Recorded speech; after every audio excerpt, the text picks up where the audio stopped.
that feeling you get when you step on the scale after you feel like you've been putting some time in, working out, eating right. You expect the number to be one thing, and it's not. It's that feeling you get when you've been romantically interested in somebody for a little while, and you've worked at it a little bit, and then you're told, "You're such a great friend."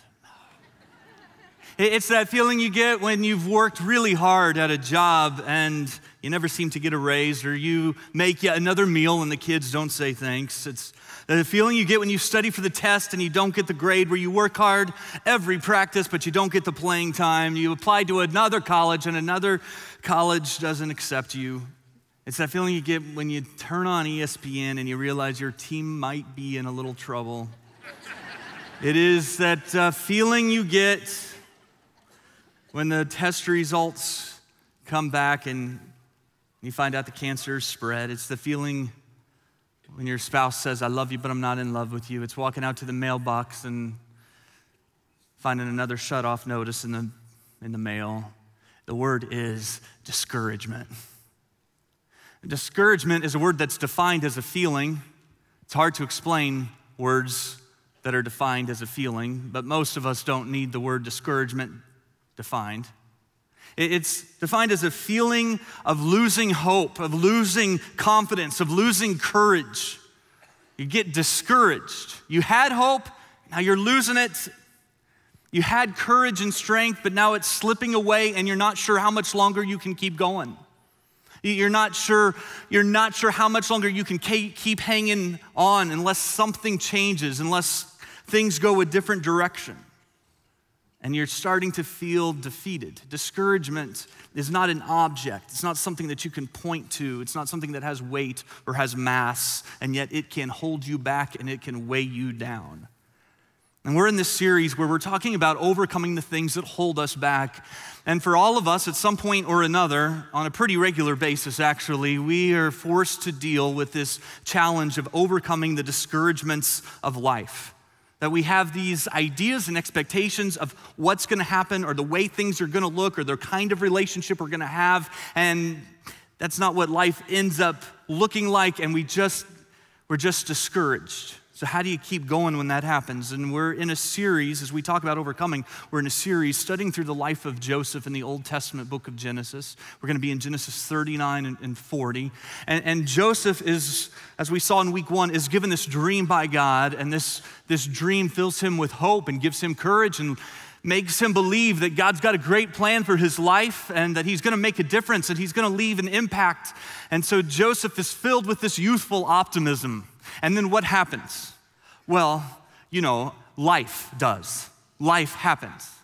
And for many people, almost anybody who would go through what Joseph went through, his circumstances and his situation, it would just chip away at that courage and it would steal that hope. Joseph at age 10 had his mother die. His mother Rachel died while giving birth to Joseph's little brother Benjamin. And so Joseph grew up from age 10 on without that encouragement and support of a mom.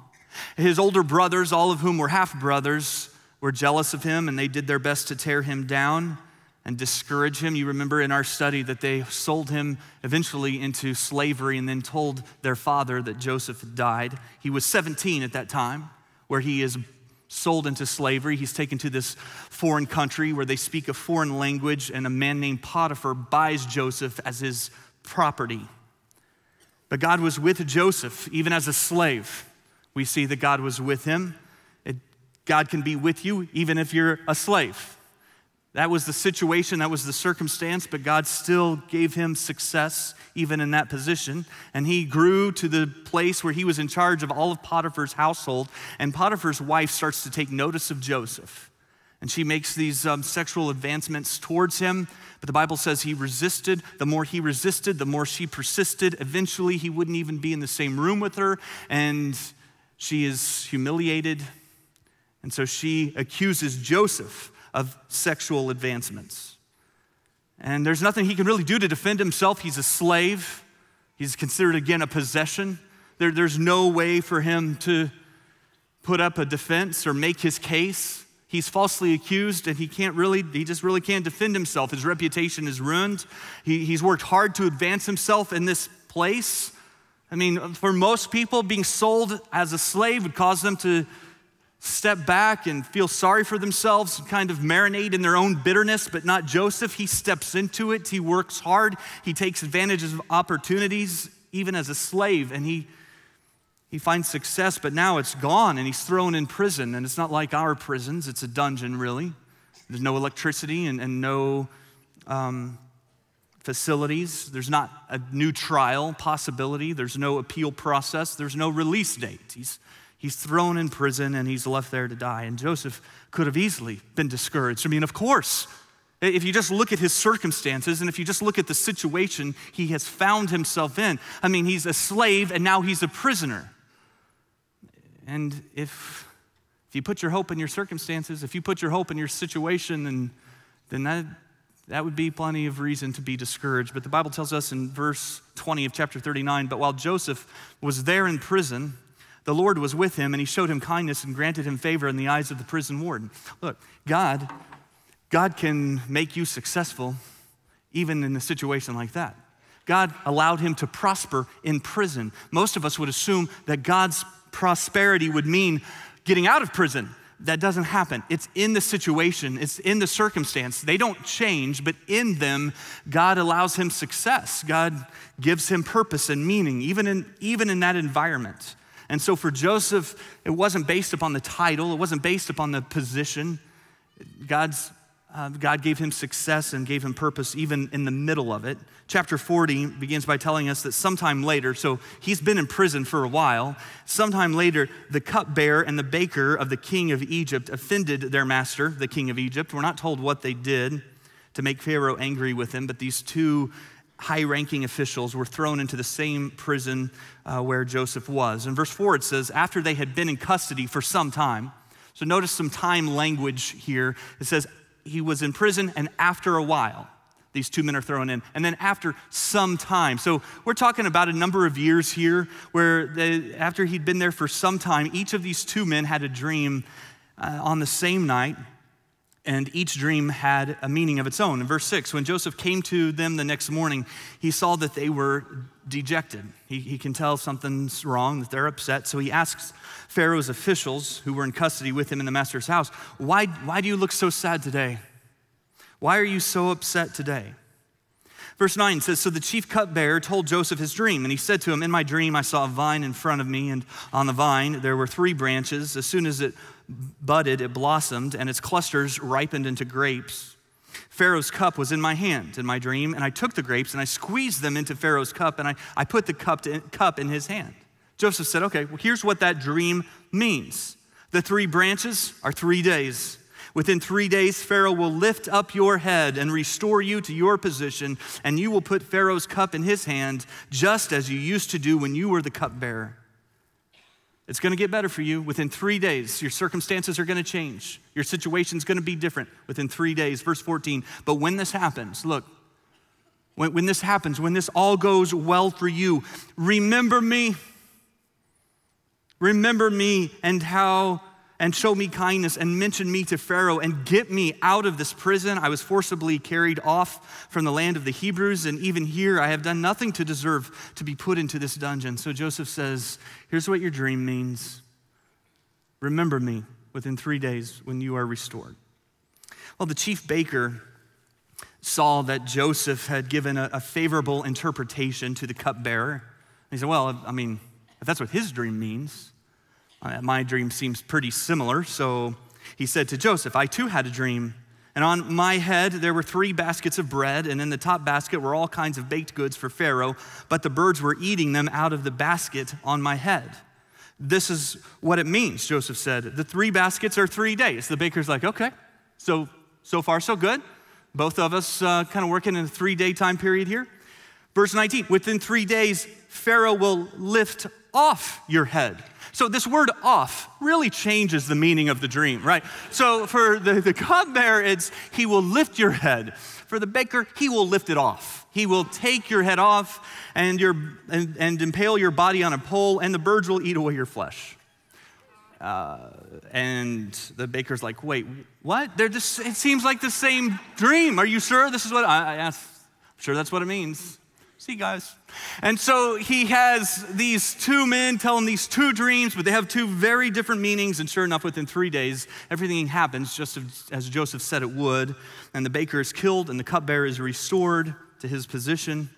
But then the chapter ends in verse 23 by telling us that the chief cupbearer, however, did not remember Joseph.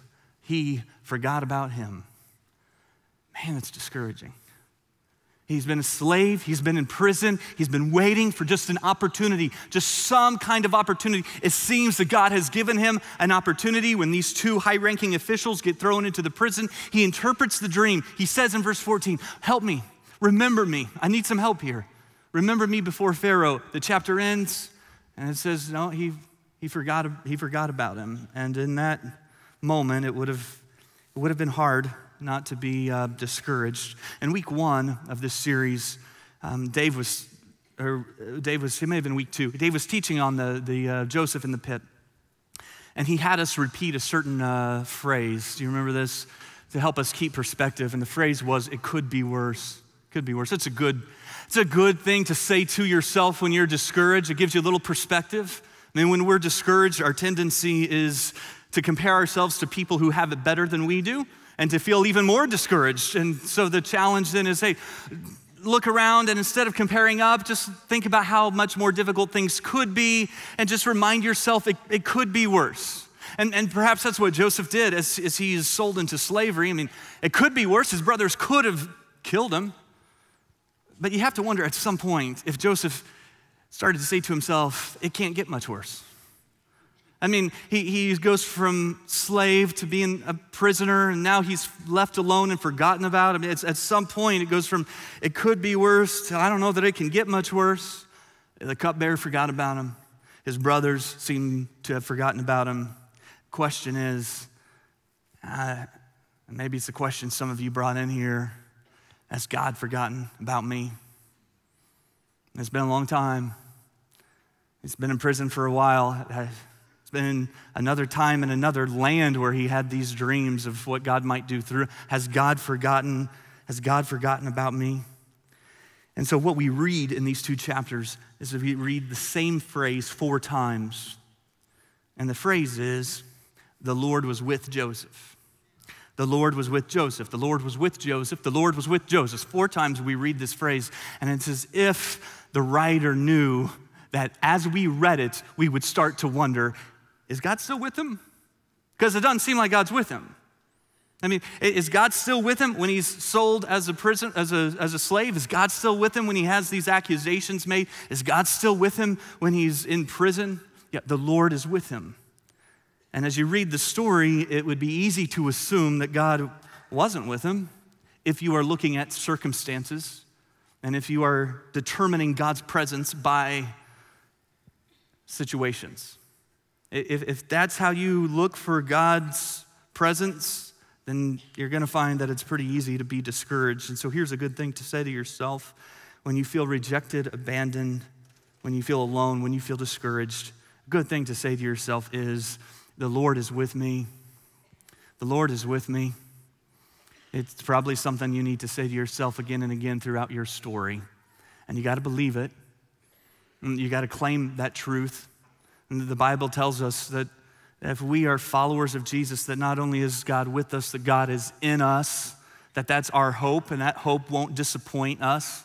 And if we put our hope in our situations and our hope in our circumstances and our hope in things going just the right way, we're going to feel discouraged. But our hope is in the Lord and that the Lord is with us. And so we remind ourselves of that again and again and again and then again. You guys know that my oldest daughter is a freshman in college this year. She's down in Nashville. But my second daughter is a senior. So she's getting ready to graduate from high school, and she's getting ready to leave us too. And, we're a mess, I think it's safe to say, around our house. Like, I thought I'd be the strong one. No, I'm not the strong one, turns out. And it's just been tough. But this weekend, my my daughter who's a senior, she went to see my daughter who's a freshman in college, and so they kind of spent the weekend together, and I just stood in the driveway. She drove off kind of waving. I thought, you know what? I'm just going to sink in this. And I went and I started looking through pictures. It's not what you want to do in that moment, but I was just going to embrace it. And so I start looking through pictures, going down to the basement, and looking through these pictures, and I came across this picture of when I took the 3 girls. My wife stayed home with our son, who was pretty young at the time. It was probably 8, 9 years ago. And I took the 3 girls to what was at the time Six Flags Magic Mountain. And we went on some of the kid rides for a little while, and my oldest daughter wanted to go for a ride on a roller coaster. And so I took him to what was called, you remember this roller coaster? It was called Chang. You remember Chang? It's roughly translated as Death Trap. Do you remember this roller coaster? And so she wanted to go. My youngest daughter, she was too short to be allowed onto the ride. She wanted to go. She's missing what experts refer to as a fear mechanism. And so she just doesn't mind. She has no fear. And I wasn't going to tell her she was too small to go. I figured I'll let the teenager who's running this thing deliver the bad news, and I'll just be like, sorry, honey. And so we walk up there, and sure enough, he measures her, and he's like, she's just not tall enough to go. But then he says, but I go to Southeast, so it's okay. Yeah, so thanks for putting my daughter's life in danger. It's good. So she was on. I mean, I wasn't gonna reel that back.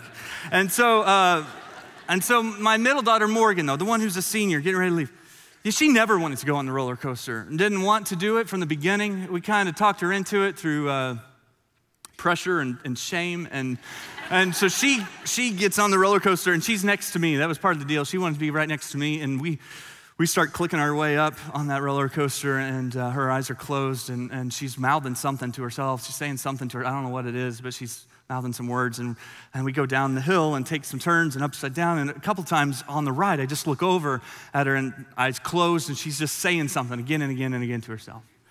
Finally, the ride stops, and as soon as it stops, I'm like, hey, what were you saying? What have you been saying to yourself? And she's like, Dad, I just told myself, again, God is with me, God is with me, God is with me.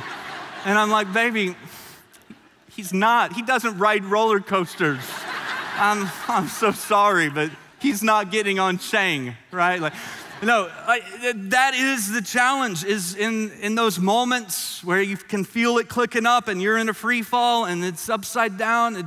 It is to tell yourself the truth about who God is, that God is with you. And you have an enemy who is trying to tell you the opposite, that God has forgotten you, God has abandoned you, that this isn't part of God's plan, that you've missed it, that the dreams weren't real. You've got an enemy who's constantly trying to sell you that lie.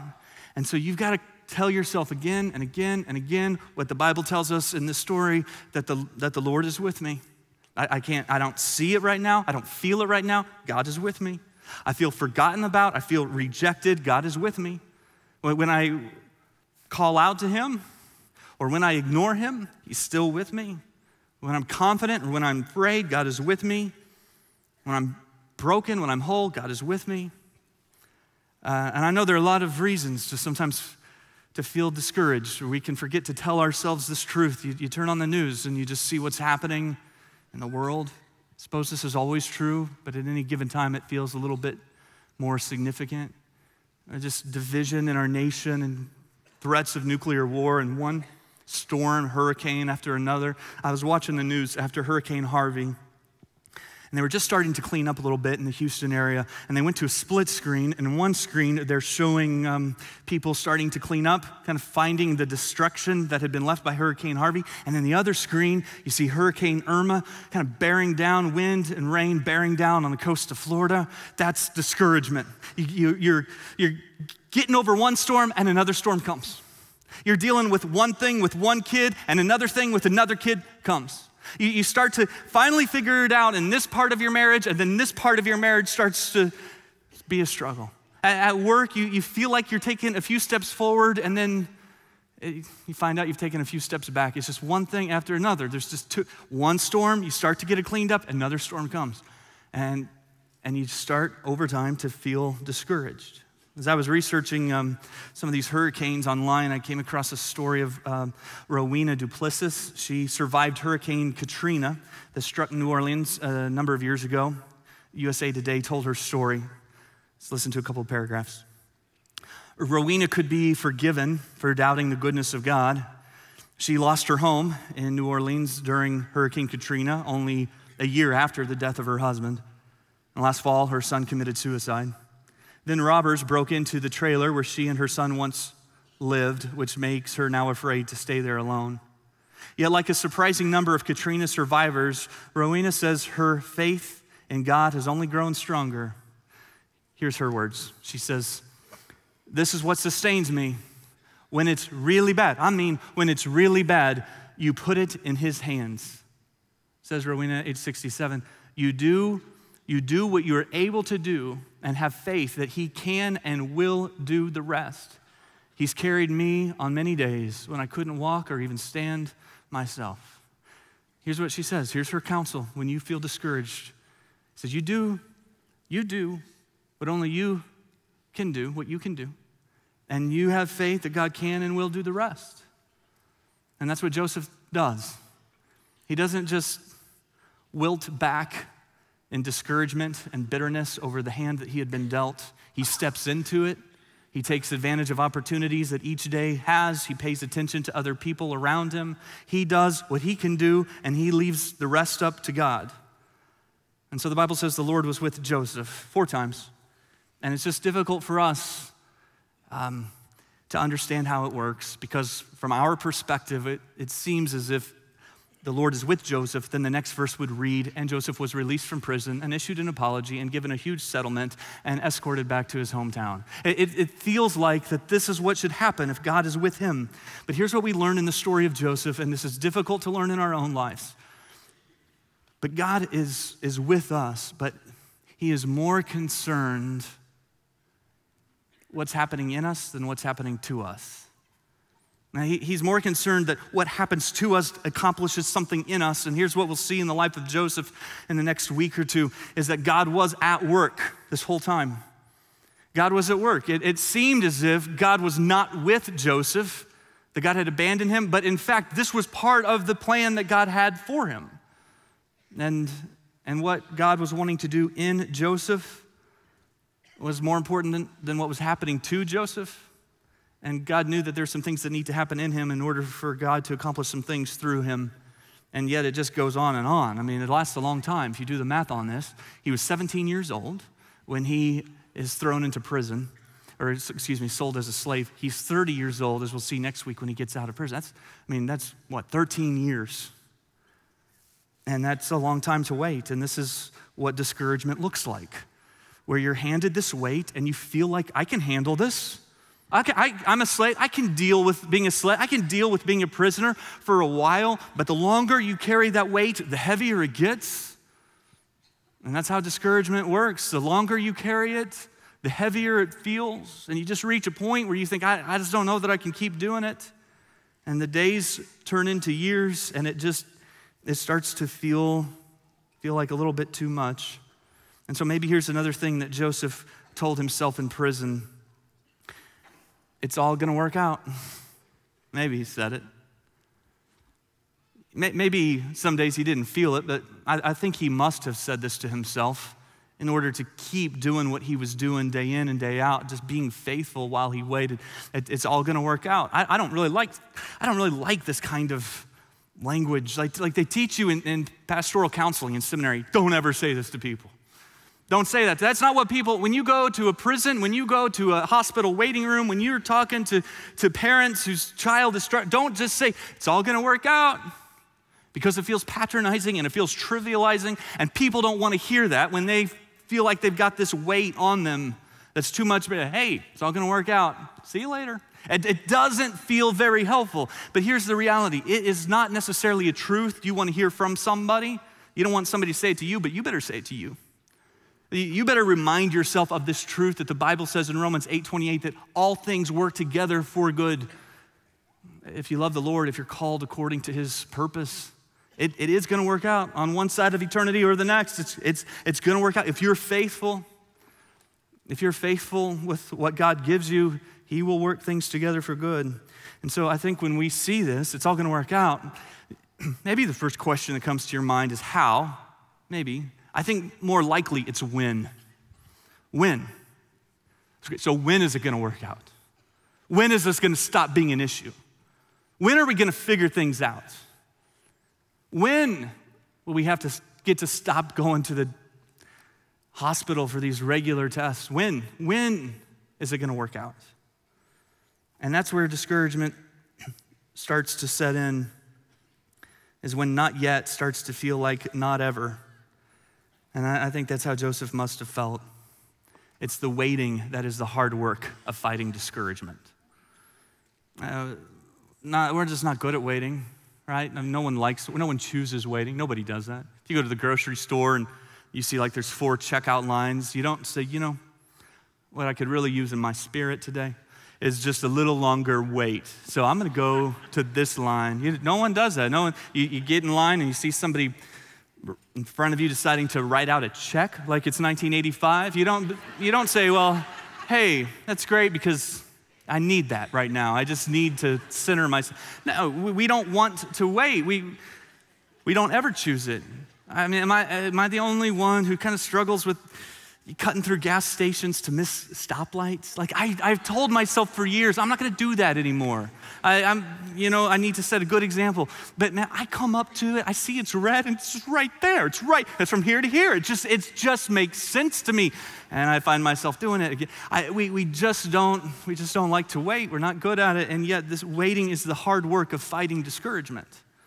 It's in the waiting that it's difficult, but it's in the waiting that God is accomplishing his purpose. Waiting is part of the process. What God is doing in you on the journey is as important and is necessary to the destination. And so if you take a minute or two and you look around God's waiting room, you'll see people in there, been waiting for a while. And you'll see the Hudsons, who never thought they'd have trouble conceiving. And the first few months, they weren't very concerned, but that was more than 7 years ago, or as the way she expressed it, that was 89 months that have come and gone. And I can't help but feel discouraged because it seems that everyone else's name has been called, and they were there first. They were there first, and their name hasn't been called. How much longer? And it's Darren who's been without a job for more than a year, and he's trying to protect his family from the stress of the unpaid bills, but the money's out. The money's out. And he's just discouraged. It was okay the first month or two. His hopes were high. He had courage, but now he knows what he needs to do. He just doesn't feel like doing it. He's just beat down by it. And God's waiting room is Karen. She just turned 36, and she's starting to wonder if she'll ever have a family, and this was her dream. This was the dream that she had for her life, that she was going to be a wife and a mother, and she's just looking around the waiting room, and it looks and feels like a pretty lonely place. And from her calendar, it seems like God is running about 10 years behind. And every time she gets on social media, she sees that another one of her friends has gotten married or become a mother again. This discouragement just comes. But when you are in God's waiting room, remember Joseph. Remember that God is with you. Remember that it will work out for his good purpose in your life in some way. And don't give up. Joseph overcomes discouragement by taking the focus off himself and putting his trust in God. And God was with him. He found courage in that. In 1905, the song "His Eye is on the Sparrow" was written by a pastor's wife known simply as Mrs. Martin. There was a lady in their church, her name was Mrs. Doolittle, and they would go see her from time to time to try and encourage her.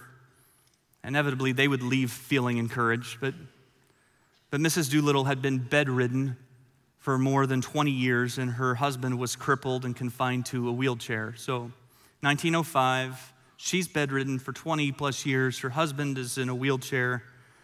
And so Pastor and Mrs. Martin would go visit them and encourage them. And on one particular visit, Pastor Martin asked Mrs. Doolittle how she stayed so hopeful. how she fought off discouragement, what was the secret of her joy. And Mrs. Doolittle didn't preach a sermon. Her reply was very simple. She referenced the teaching of Jesus from Matthew chapters 10, and she said with a slight smile, "If his eye is on the sparrow, I know he watches me." And Miss Martin heard that expression from Miss Doolittle, and she was humbled and she was inspired, and she went home and she thought of her struggles and her challenges and her circumstances and her situations and all the things that could discourage her. And she sat down to write a song, and the first words, "Why do you feel discouraged?" And she begins to remind herself of the hope that she has in Jesus, a hope that doesn't disappoint.